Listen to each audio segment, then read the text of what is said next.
Welcome to the Lawyers Talk Show on TASCTV, the voice of the Turkish American community. My name is Erol Gülistan, and I'm an attorney in New Jersey. Today is our first show, and I would like to start off by thanking the brave men and women of the United States and Turkish militaries, and the close ties that we share as allies on behalf of the Turkish American community. We start off today's show by remembering those who have fallen in pursuing a more just and secure world for all of humanity. Our first guest is Michigan attorney Mr. Devin Loker, who is the owner of his own law firm, Loker Law, PLLC, in Portage, Michigan. Mr. Loker is an expert in criminal defense, cannabis law, and taxation law. He has been engaged with the Marijuana Regulation Agency for the state of Michigan for license applications, and his latest work has hinged around transactional agreements as startup companies merge with other entities to create larger and more efficient companies.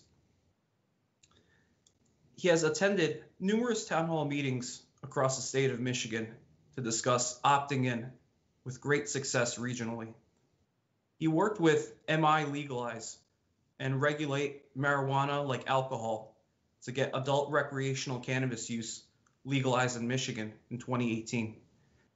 Mr. Loker has appeared on CBS News and participated in public discussions in Michigan's legislature as an attorney and expert. Devin is also active in service to the community and holds numerous director and executive positions in community organizations that are making a positive impact to so many lives. Thank you for being on the show, Devin, and welcome. Thank you for having me. Devin, what was it like growing up in Michigan? It's beautiful here. I mean, we got the best summers you could ask for, and a third of the world's fresh water. So, we always go to the beach. You're never more than a couple hours away from it. So, is that so? A third of the world's fresh water? Something like that. I mean, there's surface water, fresh water. Yeah. Is that in the state of Michigan or in the region of the Midwest where Michigan's located? The Great Lakes. The Great Lakes region. Right. And, it's so beautiful out there. I mean, the air is so clean. Now, Pfizer Pharmaceuticals actually has a manufacturing plant in Portage, Michigan. It's right actually up the road. Right down the road from your law practice, your law firm. And it's actually the largest one in the country. Pfizer Pharmaceuticals, as our audience may or may not know, along with BioNTech, with vaccine developers, Dr. Özlem Türeci and Dr. Uğur Şahin, created one of the most well-known COVID-19 vaccines. And Pfizer produces the vaccine, as we said, in that facility, and they're expected to churn out 1.3 billion total vaccines in this year, 2021, currently employing 2,200 employees. The question I'm going to ask is, what positive impact has the Pfizer manufacturing plant had on the community? So specifically, the roots of that company is the Upjohn Company, and they've sustained more parks in our community than any other organization around here, as well as a number of other community contributions that they've gone along the way. They've been a huge impact, more so as Upjohn. They transferred to Pharmacia in the 90s and now Pfizer. But the community and employment that they offer, the facility that you mentioned specifically, they worked with the city of Portage in 2016 to put on, it was either a 300 or 400,000 square foot addition and some tax subsidiaries along with that to get them to put it there. But that facility is in fact where they are producing and housing all these vaccines at. So it's an amazing foresight that they, had employed all that capital to build a facility like that, without having any idea that they would need it for this purpose. But we're glad we have it. And they're certainly contributing value to the greater community at large. Now, Devin, what inspired you to be an attorney? The main genesis of it was we went into business, an auto detailing shop when I was about 19 years old, and the accountant asked if we had a lawyer, and the answer was no, and they seemed awfully expensive, so we never ended up hiring one. I just ended up going on the path to law school, so that's really what generated that. And tell us a little bit about your law practice. It's just my own small practice. I did some criminal defense work right out of law school while we worked on and adopted the MMFLA, the facilities licensing for medical cannabis in the state. And then I went in strongly with the licensing and advocating for how that adoption needs to roll out across the state. And it's given me plenty to do, I guess. Right. Thank you for that. What is the most memorable experience you have had so far as an attorney? Oh, there's so many individual town hall meetings that have memorable moments. One I guess I'll bring up was a small village. An outgoing village president had a special meeting to try to railroad a voter signature ballot initiative.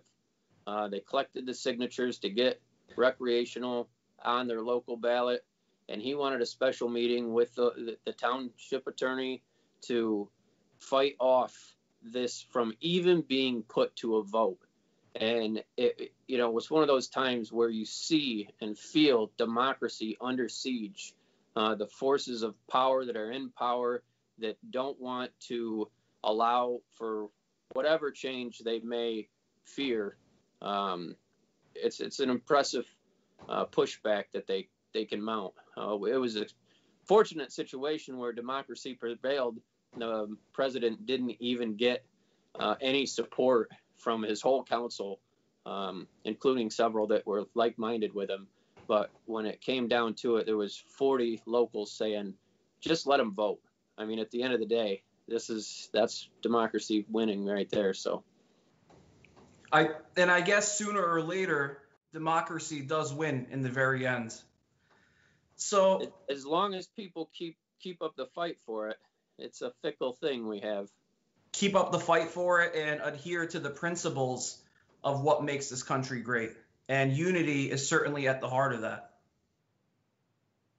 And Absolutely. Now, Devin, due to the public health crisis created by the COVID-19 pandemic, many U.S. states created a list of essential businesses that were the only types of businesses that were allowed to stay open. Was this legal? Was this legal? Yes. Wow. We've had some constitutional questions within our state about where that authority extends and where it exceeds. And it's amazing, the government can always kind of overstep in the name of public health, and feel that they're, if they were going to be held accountable for doing too much or not doing enough, they would rather be, told you did too much. We should have been allowed to be open, but at least, they're thinking, well, you're at least alive at that point to tell us we did that wrong. If it goes the wrong way, it could be even worse. So it's contested, that's for certain. Right, and thank you for that. Where do you draw the line, though, on what types of businesses can and can't stay open? I haven't ran for elected office, so I've told a lot of people this year it's not a job that I would want to have during these times. They made some very tough choices. I think with my industry particularly, there was the medical use of it. Our governor specifically said that to the extent that people are deriving their medical benefits from going to the cannabis retailers, our health system couldn't survive a pivot of those cannabis customers, cannabis patients back to the regular physician the regular medical doctor to see them because they were already at capacity. So they made the choice that cannabis was essential. Cannabis was essential. And I know here in New Jersey, there was a lot of controversy because liquor stores were allowed to remain open, whereas certain other businesses were not, or there were severe restrictions in place that certainly reduced the economic earning capacity. In one particular notable case, the U.S. Supreme Court, in the case of Roman Catholic Diocese of Brooklyn, New York, versus Andrew M. Cuomo, governor of New York. It was a U.S. Supreme Court case that was ruled in this fall. U.S. Supreme Court ruled 5-4 that religious rights were violated. But getting into the facts of the case, the Roman Catholic Diocese of Brooklyn and 2 Orthodox Jewish synagogues sued New York Governor Andrew Cuomo to block enforcement of the COVID shutdown executive order as it affected them. The religious organizations claim that the order violated their First Amendment right to free exercise of religion guaranteed by the First Amendment, particularly as secular businesses in the same area of Brooklyn remained open. So where do you draw the line on what type of business or organization can and can't stay open? You know, if it's enshrined in our Constitution, I think you've seen somewhat, better arguments for being allowed to be open. If you pay a state licensing fee, you're liable to get the ear of some elected officials who will allow you to stay open, despite, whatever the merits may be. We've seen, and it's unfortunate, the special interests have had better chances of staying open. And it certainly has impacted mostly the small business operators. I had a restaurant for a few years, and in our state, our dine-in restaurant services are still closed, just extended to February 1st. And I'm not sure I like that line. They've offered to reduce their seating capacity and try to make these restaurants as safe as they can. At some point, it is, our individual decision to expose ourselves to risks out there in the public, whether or not the business is being forced to not even offer that opportunity is something I never thought I'd really see. So it's the longer it goes on, the more concerning it becomes. Especially we don't particularly have any specific, programs or anything that are going to assist these small businesses out. Most of the grant money or federal protections were gobbled up by the larger interests that knew they were coming and how to seize those opportunities. So it's been a tough year for small business. Right. And talk a little bit about some of those interest groups, if you will, and what influence they have on the political system at the moment. Well, I think our political system at the moment is pretty much just dictated of which interests and lobbies are influencing our elected officials. It's no surprise most of the work that they seem to do is raising funds for their next election campaign. It's surprising to me to see how much proposed legislation that they put their name to is handcrafted by a different corporation or some other think tank entity. Very little political work being done out of any political office that I see. So, and Devin, it seems like the world, as a society, as people, we're becoming more polarized and less tolerant to different perspectives. And I truly wish this wasn't the case, because I really do believe that variety is the spice of life. And not only that, if we were all the same and had the same opinions and had the same thoughts, life would be extremely boring, I think.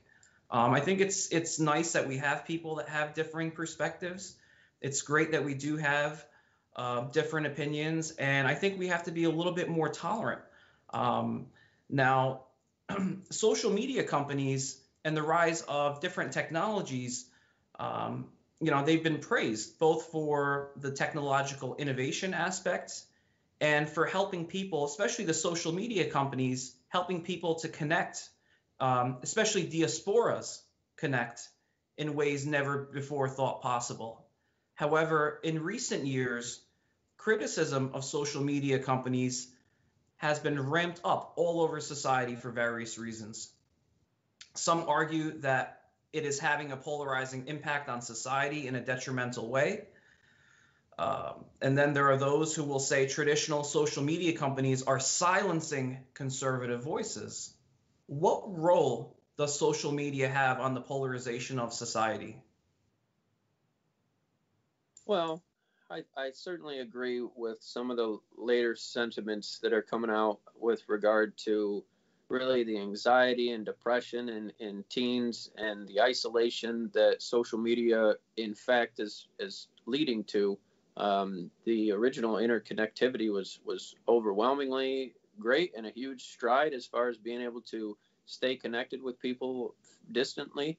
But I think we're finding that if that's your presence, your existence, and your mental state of being is based on the internet, there's repercussions to your daily life, your friends and family that naturally are around you in your community.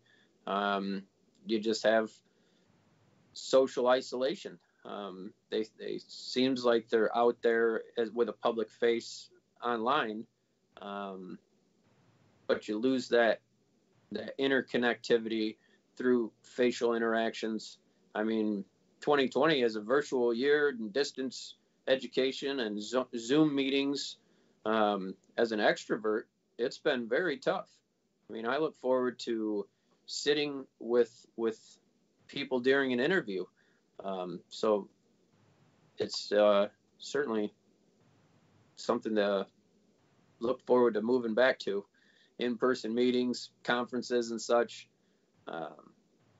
I'm looking confident though. 2021 is going to be a much better year than 2020. Yeah, things are looking up. I mean, we'll see more vaccinations come out and see how that whole effective process gets us back out there, and hopefully a good summer. Right. Do you think there's a perception social media companies silence conservative voices? Yeah, there's an obvious perception. You can't pull the plug on the U.S. president without creating that perception. I don't feel as strong that form of freedom of speech is enshrined in our Constitution. I mean, when they drafted our Constitution, the intent there was that you were allowed a soapbox and you can talk and drum a crowd up, and that's what speech is. So to use somebody else's platform, somebody else's tools, I mean, that's not the government providing that service and manipulating it. That's a third-party individual company with all the rights to make their own decisions. And as part of the democratic process, we've given a lot of authority to corporations. If that authority doesn't seem to please all the time, then maybe there's some reconsideration that needs to be done with how much authority we've given our corporations. But thank you for that. Do you think social media companies need to be regulated more stringently without infringing on freedom of speech and privacy rights? There's a lot of different arguments around how we need to regulate not just tech, but the access to the internet. I don't purport to be an expert with how those controls could work or operate. It's definitely something that when pieces of legislation do get proposed, that they're worth looking at and looking through and understanding whether or not this is going to be something that impinges on our rights going forward or protects them. Right. So you're saying it's certainly worth diving into the topic further in, perhaps some more public forums, our legislatures, our leaders, the, people who are the stakeholders in these corporations. And I think it's only in their best interest if the public perception is that the product that's being put out there is having a more positive impact on society. So it's really a win-win for everybody, isn't it? I mean, I would like those types of initiatives to provide for some win-wins. I can't help but think back to kind of a technological surveillance after 9/11 and the Patriot Act that went into effect. The ability to gather intelligence on foreign terrorists and domestic operations as well. Given the light of what we've just seen, I think wouldn't be surprising to see future and short-term internet bills be proposed that would have a high degree of involvement with their ability to look at domestic operations, and we'll see a real surgence in surveillance state potentially. So that'll heavily be entwined with all the data that we've been giving these media companies. Right. And should social media companies lose the Section 230 protection, which currently provides immunity from liability to social media companies? I think they've done their best to hold on to that one. It's been a wide open system, and the gun manufacturer's not responsible for somebody going out and shooting somebody. That kind of legal theory, they should definitely have some accountability as to how long or if something is allowed to be left up. It'd be interesting what kind of exposure they end up certainly ultimately. Certainly. As our audience may know, cannabis is a part of American history. The original Declaration of Independence was written on hemp paper, and George Washington, as well as Thomas Jefferson, cultivated cannabis, and Benjamin Franklin milled hemp. Cannabis has been making a comeback in America for the last couple of decades, with recreational legalization of cannabis in more than a dozen U.S. states. And the U.S. legislature passed the Agricultural Improvement Act of 2018, which allowed for hemp to be industrially cultivated. Devin, do governments see the full economic value in cannabis? In totality, I think they're just realizing it. The hemp aspects of the agricultural and the farming products, that's, historically been known.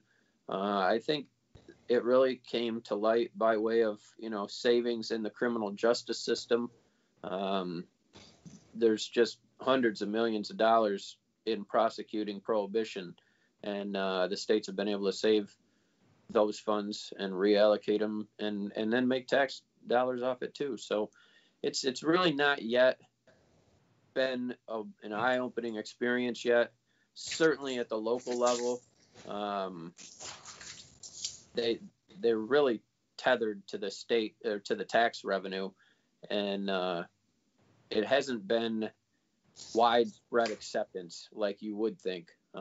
Despite hard financial times for a lot of municipalities, they just aren't interested in trying something new, and certainly not this. So, other than the stereotype, when people think cannabis, a lot of times they think about something that's intoxicating. However, cannabis is used to make many other different types of products, such as construction materials, paper products, textiles, food, medicine, body care products, essential oils, molded plastics that are 10 times stronger than steel. And in fact, historically in France, there are almost entire bridges made out of hemp. And it's said that it can last up to 600 years. as a construction material. There's also a vehicle in 1937 built by Henry Ford called the Biomass Car in 1937. And the body of this automobile was made out of this hemp plastic that I was referring to, which is 10 times stronger than steel. Think about that, 10 times stronger than steel. And the fuel, the hemp ethanol that it burns, wasn't nearly as bad as the current fossil fuels that are primarily being used. However, due to the pressure of many different powerful industries, such as oil, plastics, paper, cannabis was made illegal that same year in 1937. Now, along with the Agricultural Improvement Acts, it's starting to become more prevalent in society. And I think that with the acceptance of it, perhaps there could be more tax revenue that's generated for governmental entities, as well as perhaps some foul actors that are generating revenue off of this production of cannabis in a non-legal fashion. So perhaps something to look into. Sure, yeah, there's some real interesting developments with hemp as far as building material. Hemp infused concrete has very high strength characteristics, and one of the interesting ones to me most recently is its ability to create graphene, right? So for semiconductors, and the internal shuck of it is stripped out, and apparently they're finding easy ways to turn it into graphene, which is a pretty expensive particle to make. So if we could find an economical way to produce it, batteries and all those other components that are made from it could have a real edge. Certainly. Now, Devin, what does social justice mean to you? In the context of the cannabis industry, it means, getting some ownership and some proportionate folks in the industry that have been discriminated against historically. In the more broader context, if we need social justice, we need a participation of all levels of citizenry in democracy. Right now, we seem to be on a path toward more of an aristocratic system where every little voice doesn't necessarily get heard. So I think social justice is going to be a matter of listening to those that are, the laws are enforced upon. Yes, and that's a great point. Currently there are 5 permanent UN Security Council member countries. Do you think there should be more countries added to the permanent UN Security Council to make the Security Council more representative of the world's population and reflective of the world's population, perhaps? If they expect their policies to be well-heeled across the world, I mean, our very own U.S. policy toward cannabis is a real laughingstock when you look at where all these states are. They need to definitely listen to more countries as far as what a world policy ought to look like. Right. Now, the 2020 presidential election had the highest turnout of voters since the 1900 presidential election 121 years ago. It is estimated between 67 to 72% of Americans voted in the election that Mr. President-elect Joe Biden won.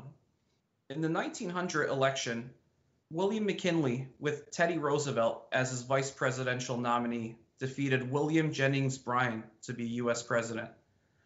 In 1901, President McKinley was assassinated, and Teddy Roosevelt became president. And voter turnout is generally low in U.S. elections ever since, up until recent. How can more people be persuaded to vote in future elections? Well, you bring up an interesting election cycle. back there in the 1900s was one of the most corporate infused capital contribution terms ever. And Bryant went down as probably one of the biggest Democratic leaders as far as progressive ideals at the time, but against a well-financed campaign with corporate backers. Not dissimilar to what we've seen recently here. Right. Now, should voting be legally required? I don't think it's something that should be legally required. It should be not a high bar to achieve. Citizenry should do. These voter ID laws and objectives to restrict voting and the ability to do it easily are all problematic for democracy. It's important when you bring up the whether or not somebody should vote conversation and question. You know, our country didn't start out with the same sentiment that I've grown up with. One person, one vote was what I've grown up to believe democracy means. Our constitutional founders and framers thought very much elsewise. You know, white land-owning males were it for voters. And, you know, democracy over the last 200 plus years has gradually moved along the spectrum to encompass more votes, but nowhere ever has that said that they are required to vote. Just the ability to and the allowance of is something we've been working hard to get this far with. Right. So free will is certainly very important then. Absolutely. Secondarily to the importance of an educated electoral populace, right? Need to have a population that understands what they're going to the polls for and why it is so meaningful to them. Do you think enough Americans are meaningfully engaged with the issues that really affect their day-to-day lives? Or do you think that there are so many distractions? I mean, there's so many different perspectives on this. What are your thoughts and feelings? It's definitely difficult. It does strain the mind to wade through different points of view, whether you like them or not. With today's media age being so discretionary, you know, as far as who you let on your news feed or who you follow or what news source you use. If you don't like something, you don't have to listen to it or read it or buy into it. And that certainly, you know, back to your polarizing conversation, if you don't strain yourself in understanding other ideas that you're uncomfortable with, it's going to be very difficult to not polarize, to be more bipartisan and somewhat, I presume, moderate. Right. And thank you for that. It is said that morality is the backbone of law. And most agricultural professionals agree that there is a moral obligation to pursue the goal of sustainability in farming. And I know this is a very important issue in this century, and certainly many experts expect into the next. How important is sustainable farming? And can you tell our audience a little bit how it works? Well, as a resident of the Great Lakes region, it's immensely important. I mean, you look at the Lake Erie algae bloom that happens regularly, mostly due to the phosphorus runoff, and that runoff can be prevented if we use responsible farming practices. You know, we talked a little bit about some of the livestock rotation methods that can build back desertification areas just by way of how the herd used to graze and move around naturally. We can adopt those principles and do them in a confined area, but with the understanding of how it works in nature and create a much more sustainable farming model. I mean, our agricultural crop farmers, winter cover crops, they're not much for, edible yield. But boy, when the spring rains came 2 years ago and all the farmers couldn't get into their fields because it was too muddy for months, the ones that had planted cover crops, they had good soil quality enough to get out there and get their planting done. And so when it comes to, production on the acreage that we're already using, not clear cutting more for our same purposes, increasing yields, not necessarily with fertilizers. I mean, the soil and substrate that we're using to cultivate these crops in needs to be cared for, or we don't find ourselves in the Dust Bowl scenario. And tell our audience about what the Dust Bowl scenario is, because a lot of our audience may not know. Sure. Back in the 1920s, the mechanization of farming really kicked into high gear, tractors and whatnot in the Great Plains, and they tilled and plant and till and plant, and we didn't rotate crops at the time. We didn't have windrows left in ditches at the time. Those came about because of this. And it depleted the soil quality so much in the top layer, it wouldn't retain moisture. And then, a good gust of wind would come along and it'd whip up a big old sandstorm. A lot of farmers, had to move out. I mean, the stuff was just terrible. So a lot of practices back then had been created to combat that. I see this as a continuation of responsible farming practices. And the ones that are adopting this, by way as I can tell, are having good results economically at the end of the year. They're being able to bring more valuable produce to market, and some of their monocropping, GMO, Roundup spraying, big farm neighbors are having, cash constraints and missing their yields, and, why is this happening? And it's like, well, maybe you should look at your dirt.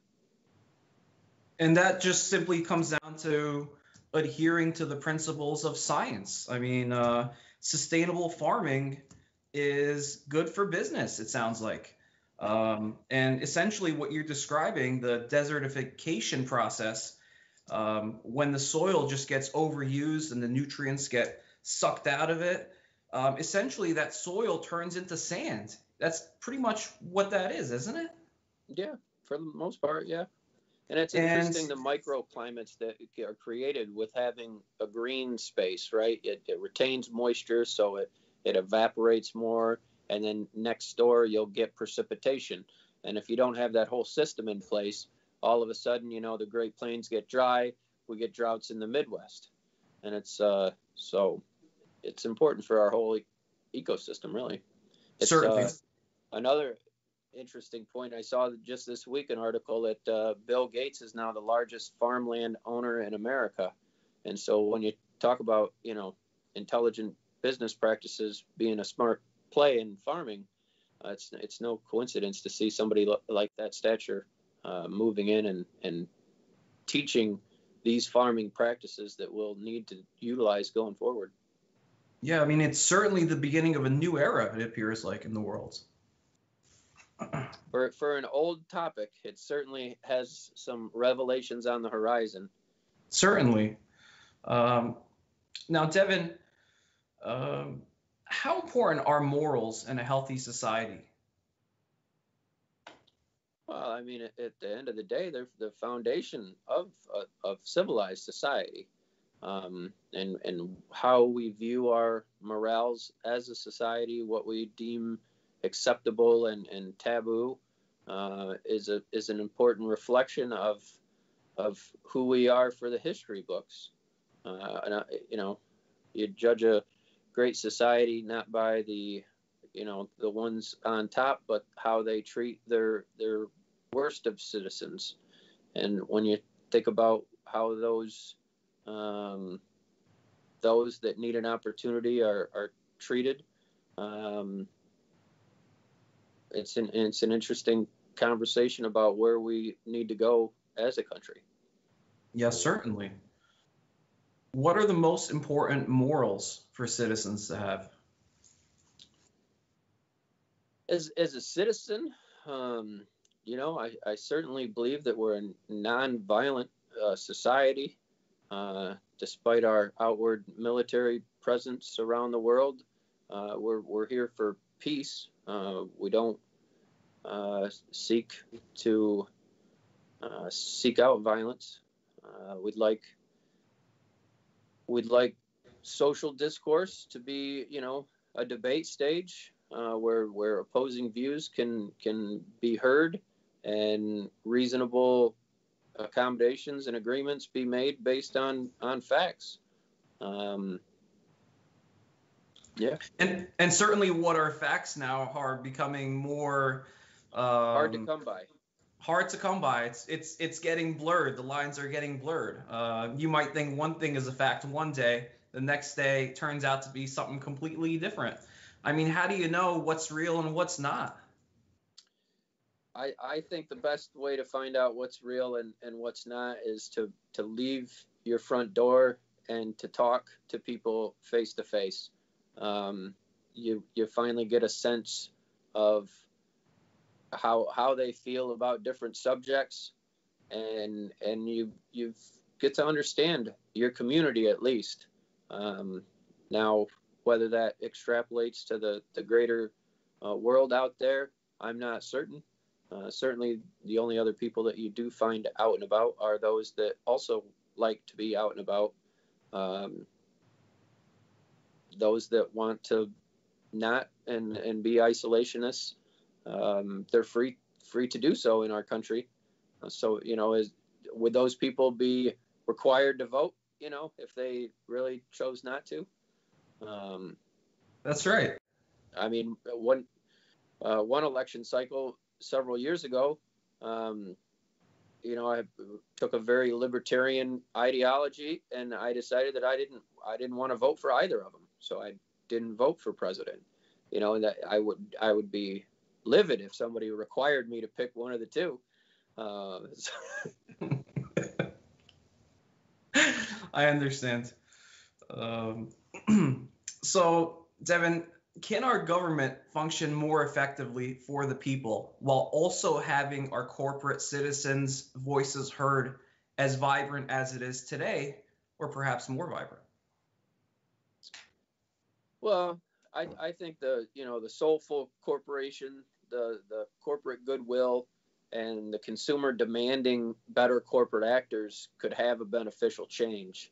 If our corporate lobbyist dollars went to tell our leaders that they wanted sustainable climate solutions, then I think we'd see a whole different policy. Until that happens, I question how we would generate that.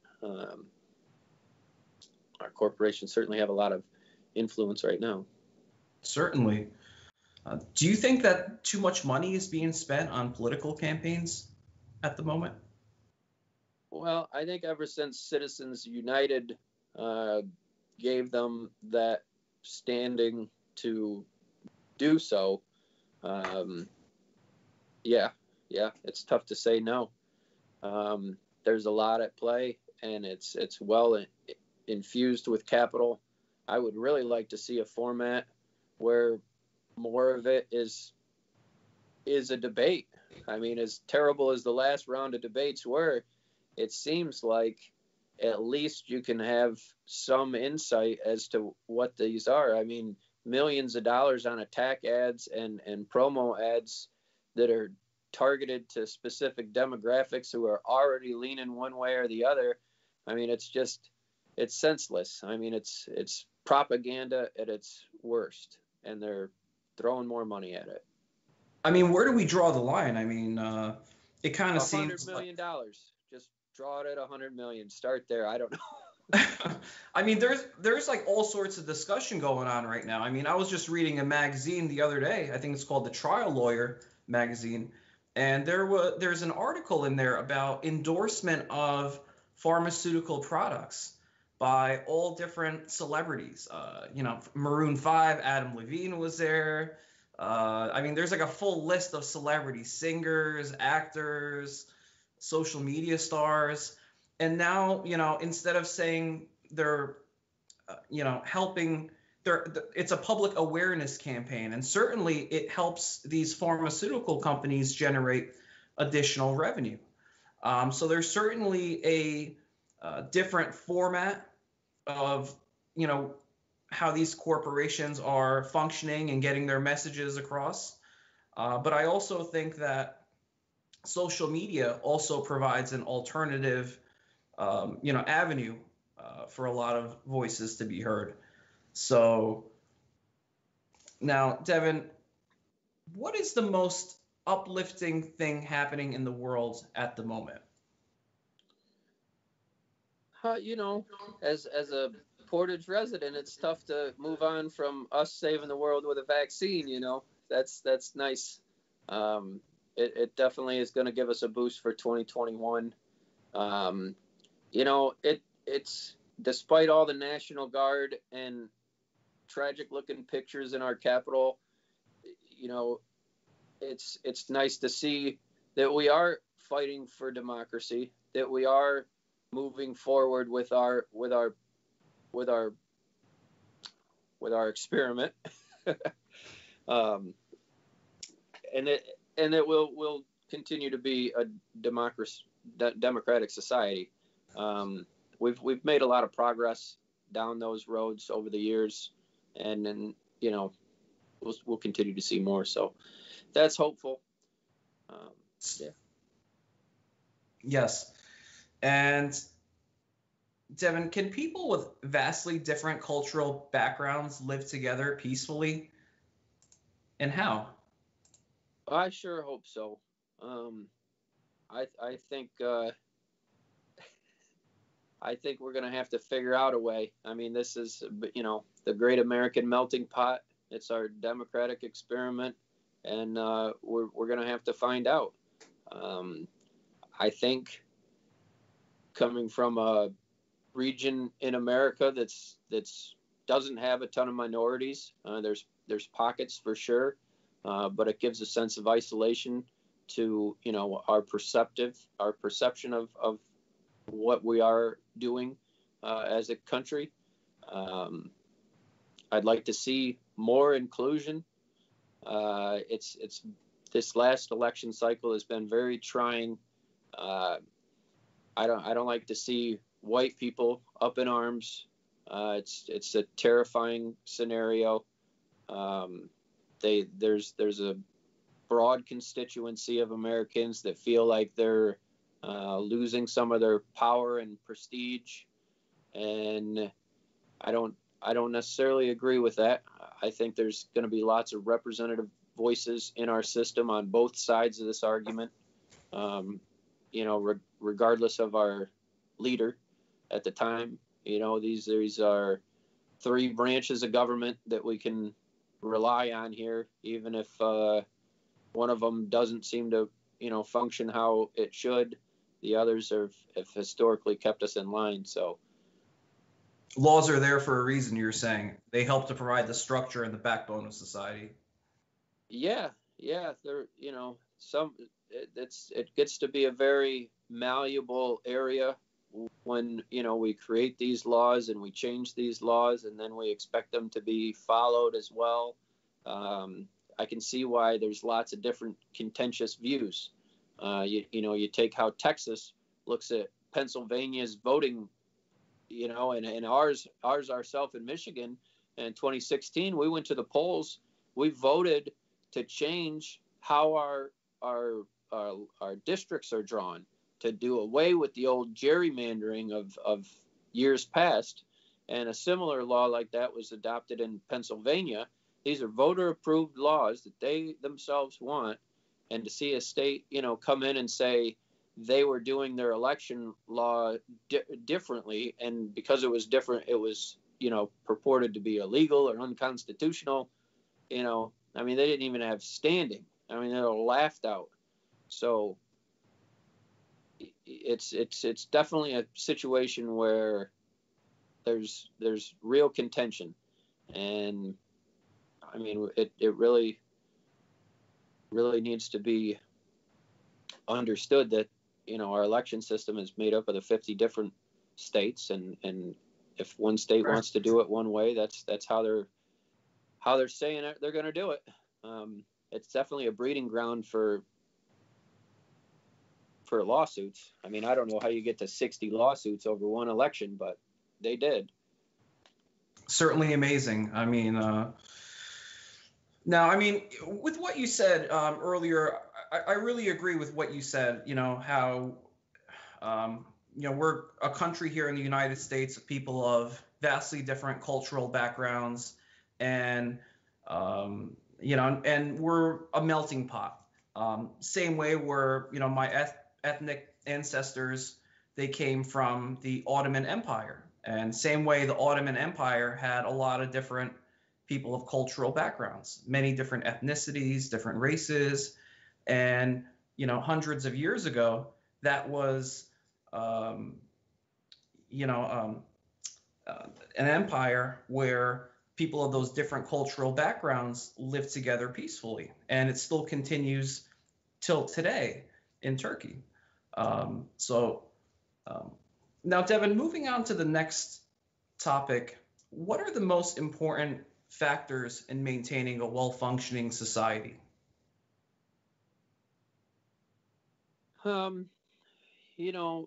We just touched on the laws, right? We can't have a civilized society without the rule of law and everybody abiding by our laws, and the process in which we go about administering those.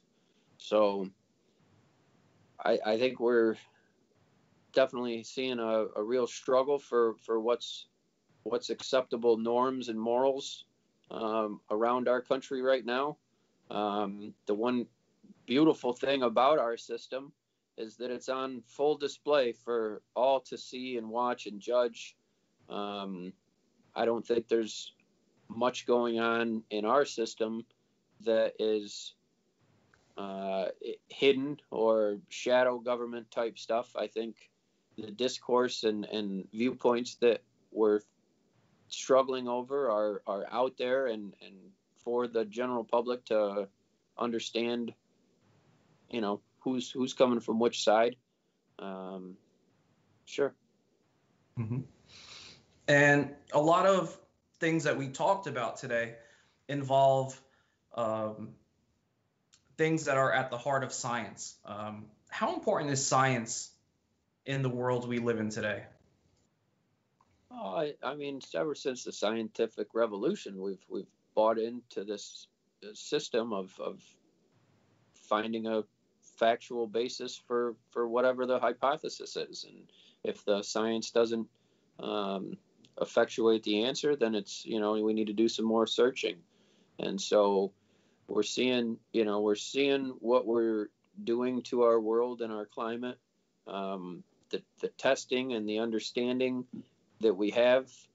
I think it's a growing body of understanding, but I don't think we know it all. I think we got a lot to learn about our environment, our ecosystems. We've only really begun to explore and understand the ocean. I mean, if you think we've had bad air quality for the last 200 years, where do you think those pollutants get filtered? I mean, they go into the ocean and cycle back. So, the CO2 in the ocean and the coral bleaching, I mean, all these things are, going on, and we can't see them from land. So it seems to be a real unexplored mystery for solutions anyway. And you say coral bleaching. I know many places tourism destinations that rely on generating revenue from tourists and visitors. They have implemented very strict controls when it comes to things as simple as sunscreen, because it's been proven that sunscreens, in fact, can do exactly what you said, bleach the coral reefs, or just cause them to not exist anymore. And these coral reefs, it really provides a lot of life in the oceans, and it's disappearing. Yeah, they're a very delicate species. They need, pretty narrow parameters to survive, depth in the water and so forth. So as things change, I mean, they've always been able to adapt and survive. But yeah, when you see a tourist destination or a popular reef just go south because of chemicals, and they've been traced to the sunblocks. So Hawaii was the first one I read that banned some of those products. But yeah, we definitely are having an impact. I think more of it's correlated with water temperature than specific, chemicals. But the warmer the water is, the less tolerable the colonies are. So Interesting. And Devin, also, speaking of science, along with science comes technological advancement in society. And in one's distant past, a person's life was very similar to that of their parents, their grandparents, great grandparents, and the other way to the grandchildren. How has the rapid pace of technological advancement changed society? Oh, we definitely continue to see the adaptation of different technologies cause different opinions between generations, probably more now than ever before, based on that accelerated rate of change. Absolutely. Great. And do you think people have an obligation to help others, or should people be responsible for helping themselves? I truly believe that it's what you can do for others, not necessarily for yourself. That comes from a somewhat privileged position where I've been able to help myself, and anybody that is and can is certainly incumbent upon them to help others. And what a more fitting day than Martin Luther King Jr. Day to say that, because one of his most famous quotes, life's most persistent and urgent question is, what are you doing for others? He said. Sure. And that's a very powerful quote. And it echoes exactly what you said. Yeah. Well, I mean, if you're well-to-do and you're living in a society, but you can't park your car on the sidewalk because somebody might steal your change, then maybe we're not quite there as the good society that we all strive to participate in. And I've been long engaged in wondering what we can do for our community that would stop those petty criminal impulses of oftentimes need and desire.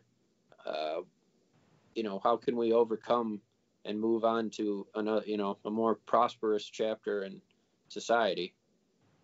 Right. I mean, there was a quote that I remember hearing a few weeks back. I think it was, diversity is being invited to the party, but inclusion is being asked to dance. That's another concept to think about. Sure. Now, Devin, I really appreciate you taking the time to come out here.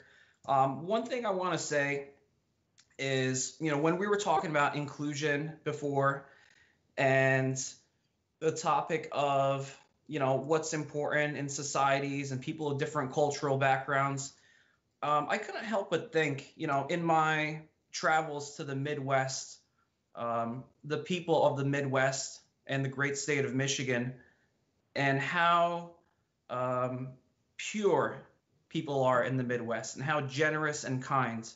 And anybody that has an opportunity to go out either to Michigan or to the great Midwest, I would encourage, and as well as any investors that may be out there, the Midwest provides for a lot of economic opportunity and a lot of opportunity when it comes to many other things as well, such as tourism, vacation, industry. So now, before we conclude, there's a topic that's that's universal to the show, and this theme of the show, if you will, is how we can improve the world for the greater good of humanity for generations to come. Devin, how can we leave it better than we found it for the next generation?